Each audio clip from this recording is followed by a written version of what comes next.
Howdy ho, Dieter and Jake on a Tuesday. It's Chiefs week for the San Francisco 49ers, a game that I think everybody's been looking forward to one way or another since the end of the Super Bowl. Makes sense to me. And a lot to break down from last Thursday still, a lot to look forward to with both the Chiefs and the Cowboys coming back-to-back weeks. Cowboys looking great, by the way. They're nailing it. Good job, everybody. Not at all in a state of chaos. Haven't even looked at who they're playing this week. Kind of feel bad for them. Regardless. Yep.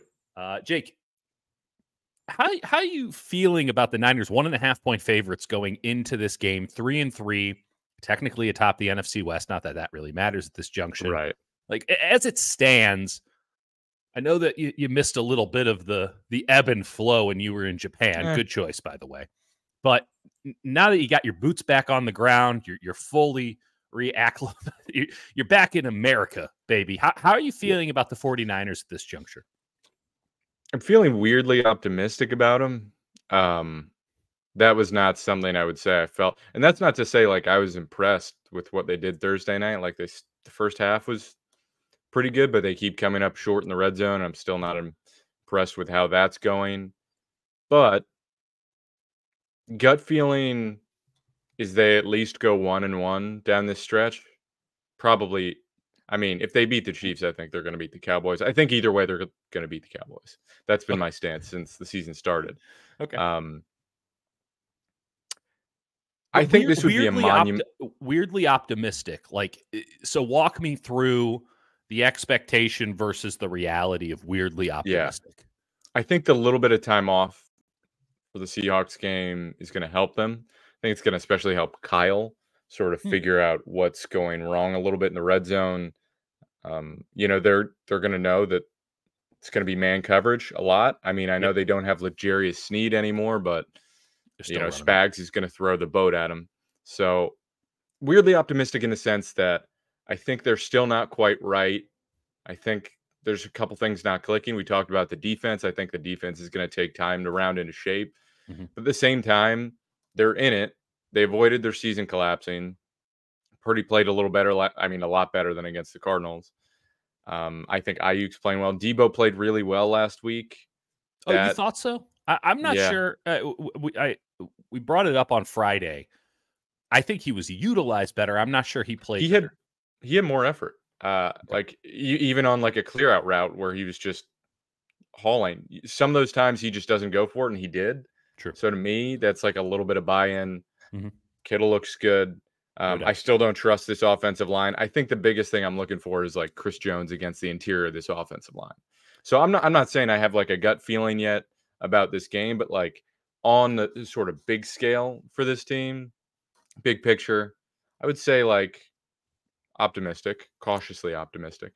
If they lose this game, does that optimism dwindle? Obviously, the circumstances of losing the game is one thing. If they get their ass kicked by the Chiefs versus losing by a point on a last-second field goal or something, circumstances matter. But it does feel like this season, yes, saved by beating Seattle, but it still feels like it's on the edge, no? Like, you cannot have a Cowboys Sunday Night Football game as optimistic as you might be, as certain as you might be that they're going to win that game because of history and the Cowboys and all this stuff. Like, there's every reason to believe the Niners win that game. Still, if they lose to the Chiefs, it's a game that's been circled on the calendar. It's one of those, you go back to the Jason Kelce quote, we were 10-1 and everyone was miserable. Like, it feels like this game, not to put too much on it, because I don't think that much needs to ride on it, but there does feel like the possibility, if not the certainty, that things get really rough really fast if they can't put out a good performance against Kansas City, because now baseline confidence has to be dinged. Not to extrapolate this thing too far, but it does feel like a lot is still on the line going into Sunday's game. I'm with you. And I think there is something to the fact that it's been a decade since the Niners beat the Chiefs. 2014, Dwayne Bowe, baby.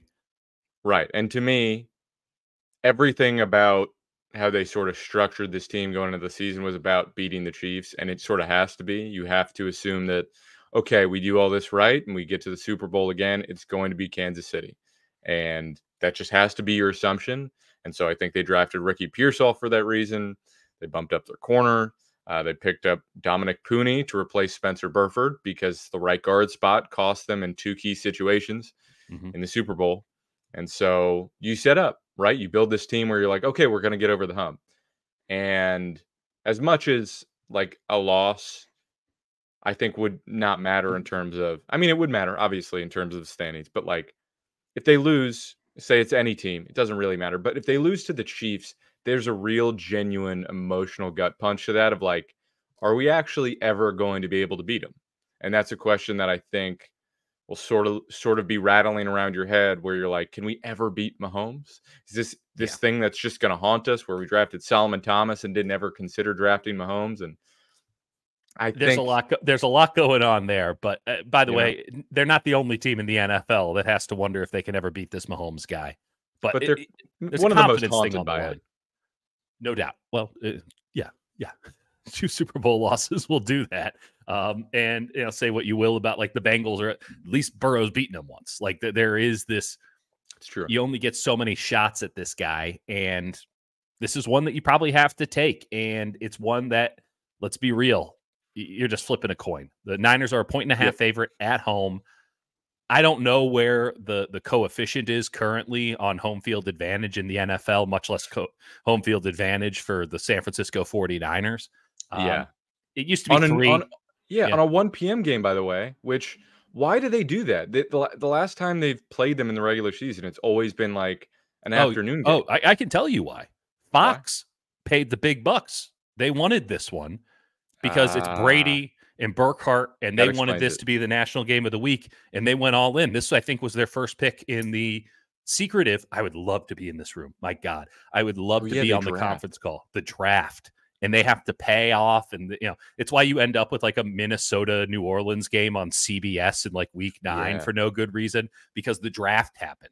And home game NFC, I think Fox had dibs on it, and I think that they claimed dibs on it early. I haven't looked to see what the they have a double Monday night game, which I'm sick of. But I don't know who Sunday Night Football is next week. It's probably a Giants or a Jets team, just a guess. And I think Fox went all in on this one, as sort of by now Tom Brady's going to have a little bit under his belt. It's been rough. Right. We could talk about that after the game because everyone's going to be on the up. If we're doing predictions, the Tom Brady, let's humanize Tom Brady campaign, it's failed miserably. They got to stop. It's embarrassing at this juncture. It's bad. Just go be the Raiders director of football personnel and whatever. Do you think he's been coached on where every play he goes, whoa, whoa, like he's like yelling? Like, got the robo. Do you think anyone is like coming to him and be like, is somebody telling him not to do that, or are they telling him, oh, it's good, it's like him, or is no one talking to him at all? I think there's a lot of people talking to him. I think he's overcoached. I think the issue is that Tom Brady is not an engaging human. He's not. He's robotic and methodical and unquestionably the greatest quarterback of all time. And I think that he's a pretty normal dude who you could absolutely get along. Well, not anymore because he's transcended to beyond. But like at his best, he's a normal dude who's just not that interesting. He just isn't. Like he's just a regular guy, and he doesn't have the kind of personality that lends itself to the bombast that you kind of need to be a really good analyst. And he's not providing the sort of deep cut analysis that frankly would counteract not having a winning personality in that regard. And when I listen to his analysis, it's just really boring and it's kind of obvious. And what's looming over my head when I listen to him, not that I've gotten every game or anything, and certainly his first game with the Browns was brutal. I don't think he's gotten a non-blowout game yet, which is something. Perhaps that changes, perhaps it doesn't. Who's to say? But his analysis seems to just be Tom Brady's story time, and I could give a fuck. I'm with you. And it's not interesting. Have you seen his YouTube videos? I saw the most recent one, and I actually couldn't get through it. I saw like cringy. 20 seconds. It was tough. You're right. He's made too much money and he's too successful to possibly be relatable on any human level. And also too methodical. It's bad. By the way, the Sunday Night Football game is Jets Steelers. There you go. Hey, heaven forbid we don't get a New York football team on a national broadcast. Desperately trading for Devontae Adams. Just sure Did you that'll see? fix. Did you see? Aaron Rodgers did his hit with McAfee. This was about What 10 did minutes he say? before we went on. Nothing. I don't care what he says on that. But he just Devontae Adams just walks in behind him, and it was like, you know what? Well played. Well played. That's pretty good. I feel bad for Alan Lazard, who was having a revolutionary season. The Alan Thinking Mike Lazard, Williams. They're gonna keep Lazard out there. He's a Rodgers guy. yeah. I mean, but now he's not the hot route on those free plays or any, like Devontae. Devontae Yeah. got what he wanted. I don't know what the Raiders are doing, man. Doesn't matter to me. Let's pull it back to something that we can Yeah. get in on. I don't think the Brady experiment's gone very well personally. Again, when he's doing these YouTube videos being like, I'm just a regular guy. Let me get on my private jet and go to the Olympics and sit in VIP. It's like, that's not, it's Right. very Alex Rodriguez like. And That's a great comp. I worked with A-Rod at Fox Sports, and he's just not a person. He's not a No. person. And so he's trying to chat GPT his way into passing the Turing test. And it's just like, dude, honestly, if you were to just embrace not being a person anymore, it might work out better for you. But this whole I'm just a normal guy. I just love football. Right. Don't It's try and be a normal guy. no, you're Don't. Tom fucking Brady. Right. And Right. say what you will about Belichick, but Belichick doesn't have that energy because Belichick is just still being himself and he's Oh, everywhere. But Belichick's also providing like crazy depth and insight and is just this football encyclopedia. And Tom, logically, is really only an encyclopedia of the football that he's played, which is Right. valuable information, but it doesn't do anything for me when I'm watching the Chiefs and the 49ers. Like, I don't care. And you can just tell that they're forcing it for 30 something it'll million dollars be a year. It's brutal. Yeah, I'm predicting a lot of stories about, when I played Mahomes in the Super Bowl and I talked to Mahomes and, we had a lot of and then him talking about Brock Purdy beating him. It's going to be a lot of that. And I think he also is limited on like they told him not to predict plays and certain stuff, so that makes it where he's like trying to do this math in his head of what he can and can't say, which is like that's what happens when you try and be an owner and, That's right. a broadcaster and all this stuff and Can't criticize officials. He has to be careful on who he criticizes. He's not in production meetings. And it's not good. And it makes you miss Greg Olson. And it's like, Tom, just go be an owner of the Raiders. Be Greg the face. Olson's so great. He is great because Greg Olson didn't give a fuck because he went out, he's prepared, he knows the details. He gives you a perspective that's different. There's so many quarterbacks out there. That's cool. I would love a corner in there. I would love a tight end in there. I'd love somebody who has to think about the run game and the pass game. And I want more diversity and thought in the booth. And Greg did a great job of bringing that across the board. Regardless, Tom, it just hasn't gone well. I think that this, though, Fox had been gearing up week 7. Tom will have it figured out by then. I think that anyone who's not in the stadium on Sunday is going to find out it ain't happening. And that's a bad bet for Fox. But the A-Rod thing looms large. I mean, I'm with you. There's weird just dude. that you've achieved too much and you can't come back down. It's like when a comedian gets too rich and tries to do like it's the Ellen DeGeneres stand-up special. Right. Did you watch that? So no, dude. Okay, so I'm not like the biggest like old school, but I love stand-up comedy, and she got how many tens of millions of dollars, if not hundreds of million dollars, from Netflix to do a special. This was after or just before it all came crashing down. And her first 10 jokes are like, I'm so rich. And everyone's like, oh, it was just, no, it did not resonate at all with people. And that's the kind of energy I get. So it's so fun that you brought it up. Exactly. That's what you guys get to experience. We get to experience football. That's right. That's right. And I guess the number one thing going into this game, because I mentioned it, like, the whole thing has been based around, preparing for the Chiefs. Right. Will Ricky Pearsall play? Kyle Shanahan made it sound like no. Everyone I've talked to sounds like no, but I'm also like, if he's ready, like, I'd love to see him out there. And maybe you just don't want that. Yeah. First game of the season, maybe give him until the bye. Maybe you let him play against the Cowboys. I don't know what their plan is, but I sure would love to see him out there. And the amount of juice that they got from practice, like Purdy was like laughing in the locker room yesterday, just like big smile on his face. Because I think Barrows was asking him, like, Pearsall back out there, and he's like, basically Ricky's running full speed. Everyone else, it's like a mid-season practice. It's a bonus practice. You're just trying to like survive, get your body back going, and Pearsall's just going 100%. That's awesome. And I'm just like, I don't know. It depends on a lot of things. I'm not gonna speculate again, but like, if he's ready, man, he can I'd like change to your see some offense. snaps, right? Like you got to give him some run. Right. I would love to see him out there. We'll see. We'll see. But I just think, again, I've made my point. I've written my column.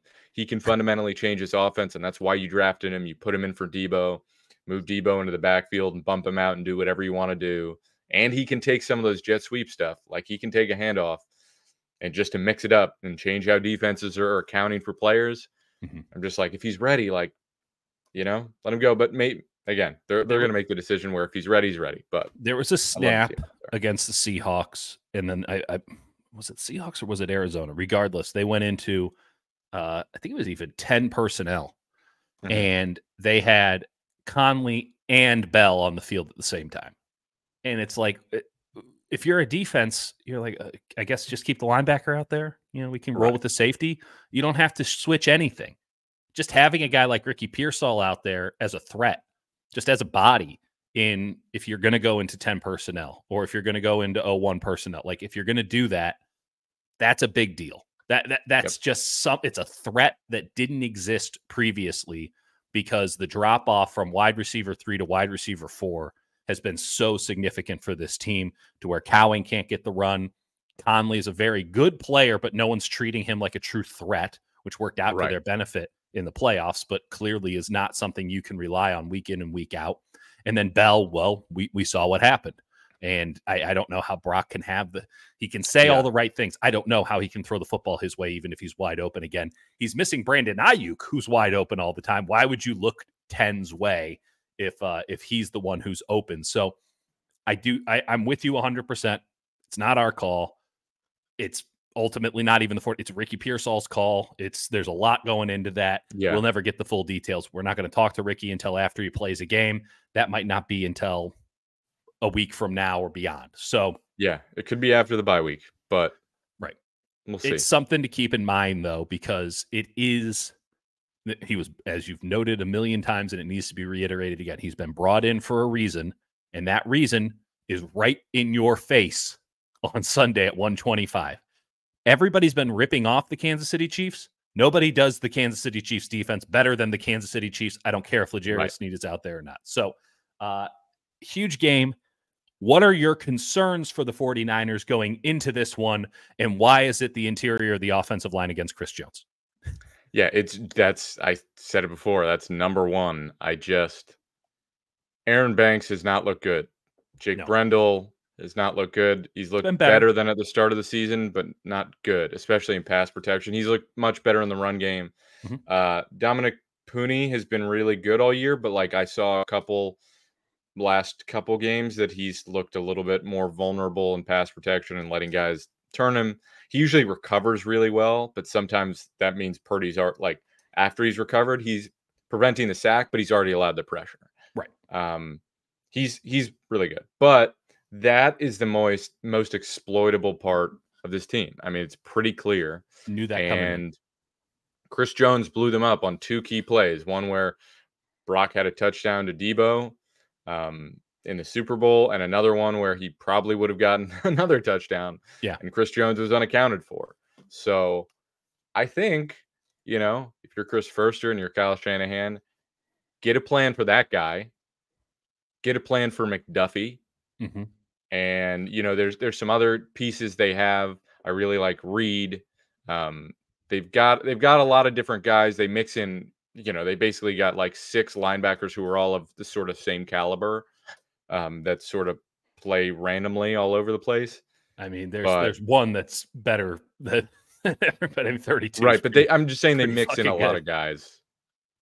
Bolton is a very interesting player for me in this game, because there's a lot of ways in which you can get, and MIZ, Nick Bolton, like I'll cop to it. I'm biased towards him. But Bolton is gettable. Like, there's a reason that I wasn't high on Bolton when he was coming out of Mizzou. Right. As like a day one or early day 2 pick, which is I don't like his mobility, particularly going backwards in the pass game. Like, he's just not a coverage guy. He's kind of a classic middle linebacker. He gets side to side like nobody's business. He splits gaps as well as anybody. He is a monster against outside zone. If you don't get to that second level fast, he will get you every single time. He will blow it up. We see it with Fred Warner week in, week out. This is one of the few other linebackers in football who can do the same thing. That said, you can get him spinning. Like, the difference between a Fred and a Nick Bolton is dramatic, because Fred cannot be schemed into looking like a top. He does not get fooled when you go play action boot.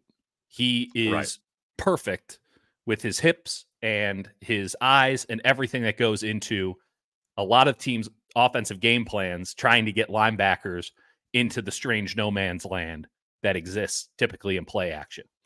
Kansas City's certainly going to do that, not from under center, but from that outside zone run to the left or to the right, the opposite of where the running back is. They're going to run a lot of inside zone as well. Yeah.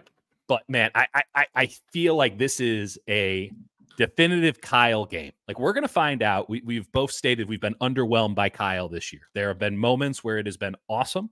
There have been a lot of moments where it feels like he doesn't have the answers to the test. I liked what he went back to against Seattle. And it was stuff we talked about, of simplifying the offense, play action, and he realized it. I mean, it was clear, and he went back to some of that stuff. But you're going up against 17 for Seattle. It's a very different ball game than going up against 32 for Kansas City here. Correct. And I'm just fascinated to see with Drew Tranquill, with Nick Bolton, Chenal. Yep. It's an opportunity, but it needs to bring out Kyle's best, right? Yeah. It's not like you can't do anything against it. You can absolutely do something against him, but you got to earn it. You got to earn it against these guys. And if you're not fooling them, they are going to be in the backfield blowing up your run game, whether it's Jordan Mason. You don't have Christian McCaffrey. So you're running outside zone, you're running, maybe some counter stuff, but like, they're not going to get fooled on the run stuff. They'll get fooled on the pass stuff. You got to earn it. You got to have the full complement of conflict inducing play action passes to your game plan. And I'm with you. I mean, we talked about it ad nauseum. We won't bring it up anymore, but this is where the basics really pan out. And this is where Brock Purdy playing to Shanahan's offense, as opposed to playing to his maybe preferred skill set, is going to be huge. I almost want to see less from Brock in this game, because I think less can be more scheme-wise. Of course, then that puts a lot on the wide receivers, and we'll see how all of that goes. This is why Kansas City is such a difficult team to play against. They're very well coordinated. They're very sound on the thing that matters most, stopping the run. They are going to be in good position to stop the run. Might be able to burn them over the top, but they're going to force you into a lot of positions that make you uncomfortable, and they'll get the upper hand in a lot of them. It is wild that this team has evolved where it was just this behemoth offense, and now it's like they just lean on their defense monumentally, because the offense is, all of their weapons are hurt. They've got Worthy and Kelsey. Yep. And that's Justin kind of Watson. it. Yeah, and what's funny is, we talked about Kingsley Suamati in the draft. They benched him for Wanya Morris, who's not good. And meanwhile, he might be better than Juwan Taylor, who is a terrible offensive tackle, but that doesn't really matter in the playoffs, because you're allowed to hold and you're allowed to false start in the playoffs. Yeah. Which is just a fact of life. Totally. Week 7, though. Let's flip it the other way here, because this should also be noted. 49ers have had some real issues on the interior of the defensive line. We know that, right? Hargrave's out. Was a question mark before he went out. Collins is giving you the Hargrave where he's been awesome in the first half, totally dominant, throwing dudes around. You're looking at its highlight tape, and then in the second half, you're like, remember Malik Collins? Whatever happened to him? Is he injured? Yeah. Oh, no, he's still playing. He just loses steam. It's how it goes. You're in the interior. You're the only guy that they trust on the interior to play snap after snap. You're going to wear down. He should be in a system where he's part of a rotation. He's not. I don't know how you fix that in a short term, if it can be fixed at all. The interior of the Chiefs' offensive line, Best guard, in the center, league. guard, it's the best in the league. They got Thuney, they got Trey Smith, someone that you and I talked about when we were doing the draft stuff, where it's like, I know that he has, it was either sickle cell or a blood issue. I apologize for not remembering specifically. When he was coming out of school, they're like, it's dealt with. It's fine. He's coming out of Tennessee. They have it. There's a plan. Everything's okay. And every other team he was a second round prospect through and through. This is a guy you take early in day 2. He was the best or second best guard. And everyone's like, I don't know about the blood thing. Round 6. And Kansas City's like, fuck it, we'll find out. And what's happened? He's one of the best guards in football. And then Creed Humphrey, who, if you've listened to this show for more, I mean, I think I bring up Creed Humphrey in every goddamn show. He's so goddamn good. And he was sitting there for the Chiefs. It was so obvious that that's the guy sitting there for the 49ers, and they took Banks over him, which I don't care how much you like Aaron Banks. It's Creed Humphrey is an all-pro player. He is. And I know they had Alex Mack at the time, whatever. You could have put him at guard. Like, it was a pretty clear thing that we pointed out at the time. And I don't want to, we've been wrong on plenty of things. We're never going to forgive on Creed Humphrey because we were pounding the table is an understatement. We were jumping up and down on the floor. This is the guy. This is the guy. This is the guy. And they didn't end up taking him. And he's the best center in the league in my estimation. And by the way, one of the few players on the offensive line, Trent Williams, maybe 2023 edition, because it hasn't turned that way yet this year, though it's getting better, much better. And he's still very, very good. Creed Humphrey is one of the few offensive line players in the league that is worth watching. Yeah. Right? You think about how many shitty offensive linemen there are in the NFL. There are more than ever. This guy, if you're watching the Chiefs, take your eyes off Mahomes, watch the dude who is snapping him the ball. He is incredible, and it's a challenge that obviously the 49ers haven't faced yet with that interior defensive line. That's a big issue for me. So you're going huge issue. I think what it sets up is Mahomes went from this guy who's hucking it every play to, over the last few years, just taking check down, short pass, a lot of cover 2, right? Right. But I mean, he's just taking what's there. He's taken 6-yard pass plays, which is like cover 2, Tampa 2. The idea is keep everything in front of you, and teams are going to get bored, and they're not going to want to nickel and dime you down the field the whole way, and we'll stop you. Or at the very least, we'll give up a field goal, not a touchdown. Right. And Holmes is saying, I will take every single yard you give me. And that sets up for a tired defense where then, listen, I think Pacheco's still out, but Kareem Hunt is a physical back. And it sets up for a second half where, like, that interior offensive line is just meat grinding you into a pulp because the defense has been nickeled and dimed down the field and is pretty tired. So I'm with you 100% on that. There's also the element. I mean, listen, the outside is just as bad as the inside is good. So if Leonard Floyd ever wanted to have a game for the San Francisco 49ers, have I got one for you? If Nick Bosa wanted to start tackling, now Bosa's been incredible, but I think he'll have a very similar performance to the game he had in Seattle. I'm not sure that tilted the tables one way or another. It was a very good game. I disagree. I disagree. He forced that interception and prevented a touchdown. I think he did affect the game a lot, but like there were plenty of times where he was right there and didn't get him. Right. He has we before the show we were going over PFF grades and how we're in general disagreement with a lot of them. I will say this one seems accurate. Nick Bosa has a 91.3 defensive rating this year. I think we all agree Nick Bosa has been pretty fucking sick. He has a 29 out of 100 tackling grade. 29. It's lowest on the team. And no, that's not true. That's not true. Demetrius Flanagan-Fowles has a lower one. That's where we're talking. Not great. Malik Collins, 30. I mean, there is something to be said for the soundness of the Kansas City offense and the Kansas City defense and how boom or bust everything has been for both sides of the ball for the 49ers. That's concerning to me. What I will say, and this is just going to be, I'm doing it. I'm going to Sam Okuwanu corner. Wonderful. I'm not saying this is going to fundamentally change the game, but we mentioned Okuwanu before. Yes. Right? Last couple of weeks, we've been very impressed. Was like the Patriots game was like his breakout, right? And he was really impressive, and he forced that fumble. Mhm. And he's looked great. I did some digging just like on advanced stats, just to see where some guys are, and it's like a very small sample size. Okuanu only has about 53 uh, pass rush plays, and he hasn't been out there all that much. He's only been in run defense a few times, but he's in this play. He's over. He gets, they put Pharaoh Brown on him on the right side, and he just collapses that right side Yeah. just easily. And this is in the run game. Straight bull rush. Right. And this is in the run game. And so the thing about him is like he's so stout. I think they have a situation where, we talked to Nick Bosa a couple weeks ago, and Bosa was sort of talking about some of the guys that didn't get it. I think you talked to him. Some of the I guys did, yeah. that didn't get it, some of the guys that did get it. And he mentioned Charles Omenihu, a guy who went to Kansas City and who like really was a massive, massive player for them. It didn't show up a lot every game, but like his pressure rates were like top 15 in the league consistently. This is Okuano again against the Patriots, which shouldn't really count because the Patriots offense. Again, their tackles are as bad as Kansas City's. It's true. It's true. And this is him just easy swipe move with the hands, gets right to Brissett.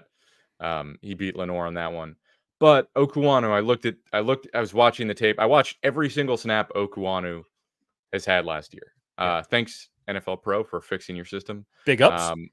Okuanu currently is 18th in the league in pressure rate. He's 39th in win rate, which is like, so pressures. Sometimes you get pressures just from play going on too long. We'll see how that bears out. It's not as great in true pass sets, but in true pass sets, he's like been productive. He's been really productive game in and game out in pass rush. That's just like 18th in pressure rate. Take that. Run defense. He's got the 11th best run defense grade in the league. He's got the 3rd best stop percentage in the league at 14.3%. And his average tackle depth on run plays is a half a yard behind the line of scrimmage. So he's just doing it all. And you watch him on tape, and he's setting the edge in a way that 49ers have not been able to do. And I think that's something that's really worth noting. He's got a power rush that sets it up, and then he's got a counter that he just stole explicitly from Nick Bosa with a swipe move. Like I asked him about it, and he was like giggling. He's like, "Yeah, I basically ripped that off from Bosa." And he's like getting advice from Bosa week in and week out, and he's a guy that has like really good athleticism. But because he was like a JUCO guy who didn't produce that well at Maryland, and then he was undrafted, 49ers sort of snuck him through, and we saw flashes in training camp. Like, this guy's a player. This guy's actually a player. We'll see how he develops throughout the year, but I think they might have a real guy here that can fundamentally help them, especially with Yetur Gross-Matos comes back. They've got like an edge player there that can play in both ways, and that's really important, and they got him for free. You mentioned Omenihu. He is 8 months post-op on his knee, I think as of today. Yep. They're coming off a bye. I don't think he'll play. I'm not certain he won't, though. I'm not. And that's a huge deal for the Chiefs if he is able to just give some snaps, because of all the reasons you said, all the reasons that we know from having watched him. They have not replaced him, full stop, in years. And maybe Samo is the replacement. He has not gotten the reps yet that give you the indication that they're all the way in. And These there's are been like 90 snaps. There's some miss, but the hit is really good, and he sets the edge consistently. Not perfectly. Seattle, he had a couple of lapses, but before that, he was 2 for 2 on perfect games for setting the edge, at least by my eyes. He doesn't get washed out. You see so many times over these last few years where you've just had a 49ers defensive end who's he either like tries to jump inside and then they out leverage him and he gets cleared out. Okuanu, I saw multiple times where he would set the edge and he changed where Kenneth Walker had to go because if he was going to try and bounce it outside, Okuanu would flash that way because he had the left tackle or the tight end right in his hands. And I'm telling you, there's something to that guy, and it wasn't just that one flash in the pan against the Patriots. And he plays with swagger. Like I know that like shouldn't really matter, but for a guy who was like a practice squad guy, undrafted, like he's like sort of pump faking at the line, like sort of a la Myles Garrett. He Mhm. just looks like a guy who's really confident in himself. That's the right word, right? You can't play with swagger unless you're confident in yourself. And the only way to pull off a random spin move that you haven't tried yet in a game, and we've never really even seen you Right. practice, is to feel like you have something on the other team. To feel like, hey, I'm winning. I'm winning consistently. Let's get weird. I have some leverage and leeway to try something new here. And by the way, I'll still be sound. Right? There's guys who Yep. go out there and are just Jordan Poole in it, right? It's like, you don't have the basics down, my man. You can't be trying all this shit. He's got the basics down, and they can always pull back to that. But now he's trying to augment it. It's a lot like what we were saying with the 49ers offense. Let's get back to basics here. And if you want to add to basics, that's fine. But they were so far away from their fundamentals when it comes to the offense and the scheme that 9 out of 10 players, and I guess 10 out of 11 players on that offense are built to play. They didn't have an identity. They were just kind of, Yeah. oh, I hope Fred wins on defense. I hope Brock wins on offense. That's not an identity. That's a wish and a prayer. That's very Seahawks, Russell Wilson. 9-8 is what that gets you at its best. And that's with Russ playing or Brock playing at the level that they're playing at, because, again, they are now one and the same. I do want to mention one more thing before we get out of here. Special teams, we know, has not been good for the 49ers. Special teams is always good for the Chiefs. Funny how that works. The Chiefs have a distinct kicking advantage going into this game. I think they have, as good as Wisnowski has been, they have a distinct punting advantage with Matt Araiza in this game as well. Special teams, I know it's not a sexy topic unless people just want to bash it, but man, like, the Niners are going to be probably on their third kicker in 3 weeks. Yeah, Matthew Wright was not seen yesterday. Like, I have no idea if he's going to practice. I mean, it's a shoulder injury, so maybe they just say who cares, but Anders Carlson is in. He's on the practice squad now. You might remember him from missing critical field goals for the Green Bay Packers. So there's that. You have a new kicker, one that has been sitting around for the last couple of weeks. You have a pretty distinct special teams disadvantage here, even just in kick returns and stuff, right? They have Mecole Hartman back there. That's a big deal. So yeah, I know that, it's not the sexiest topic of conversation, but Kansas City, if anyone's thinking that Kansas City is a lesser version or a paper tiger of any sort, like, I assure you, they are not. They have just not maximized their potential quite yet. And yes, you might say, oh, their wide receivers. 5-0. Yeah. They're 5-0. Despite they're Patriotsing you. Yeah. Yeah. And we're back to Tom Brady. They feel inevitable every year, like, regardless of how well they play. Andy Reid is 32-6 coming off of bye weeks in his career. That includes playoffs and Super Bowls. 32-6. By the way, my slight optimism did not mean I think the 49ers will necessarily win this game. I'm with you. I think it's a toss-up. We'll preview it more in detail. Yeah, we'll get into the real nitty-gritty. But it's like, if they can't get the monkey off their back against this Chiefs team, a lot of emotion riding. I guess if they don't do it if like they don't have Pearsall and they don't have McCaffrey and both those guys come back, you could be like, all right, well, they didn't have those guys, but wouldn't it be more meaningful to do it without them now? And it would mean something, to be sure. And it's one of those things where, again, if they win or lose, it doesn't change fundamentally their season when it comes to record. Right. But it just changed the resonance and the timbre of it all. If they win it's like, are we supposed to take them seriously, or? It's not even that. I don't even think it's an external thing. I think it's a totally internal thing.